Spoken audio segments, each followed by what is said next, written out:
Léa et Rachel, deux sœurs, un même mari, un destin écrit par Dieu. Dans les plaines de Mésopotamie, un homme fuyait pour sauver sa vie. Jacob, le fils d'Isaac, arriva épuisé près d'un puits. C'est là qu'il la vit. Rachel, belle, gracieuse, rayonnante. En un instant, son cœur fut conquis.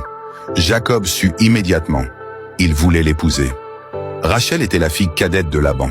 Sa sœur aînée, Léa, était différente. La Bible dit que ses yeux étaient délicats, tandis que Rachel était belle de visage et de taille. Mais Léa portait un fardeau silencieux. Elle n'était pas aimée comme sa sœur. Jacob accepta de travailler 7 années pour obtenir Rachel. 7 longues années de labeur sous le soleil brûlant. Pourtant, pour lui, elles passèrent comme quelques jours tant son amour était grand. Mais la nuit du mariage, Laban trompa Jacob.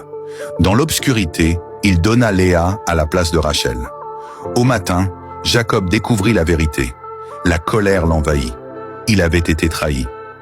Pour obtenir Rachel, Jacob dut travailler encore 7 années supplémentaires. Ainsi, il se retrouva marié à 2 sœurs, vivant sous le même toit, partageant le même mari, mais pas le même amour. Rachel était aimée, Léa était délaissée. Alors Dieu intervint. La Bible dit que Dieu vit que Léa n'était pas aimée, et il ouvrit son sein. Léa commença à enfanter. Elle donna naissance à Ruben, puis Siméon, Lévi et Juda. À chaque naissance, Léa espérait gagner le cœur de Jacob. Elle nomma ses fils avec des prières cachées dans leur nom. Désir d'amour, soif de reconnaissance, espoir d'être vue. Rachel, elle, restait stérile, et la douleur la consuma. Elle envia sa sœur, elle supplia Jacob, elle cria presque « Donne-moi des enfants, ou je meurs !» La rivalité grandit. Jalouse, priante, blessée, chacune combattait avec ses propres larmes. Mais Dieu n'oublia pas Rachel. Au temps fixé, Dieu ouvrit aussi son sein. Elle donna naissance à Joseph, puis plus tard à Benjamin. Joseph deviendrait l'homme qui sauverait Israël de la famine. Judas, le fils de Léa, deviendrait la lignée du Messie.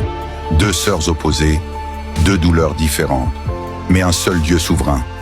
Léa, la femme non aimée, porta la lignée de Jésus.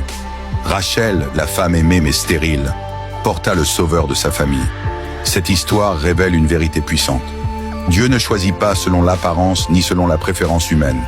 Il élève les oubliés, il console les brisés et il transforme les rivalités en destin éternel. Car même dans les familles brisées, Dieu écrit encore ses plus grands plans.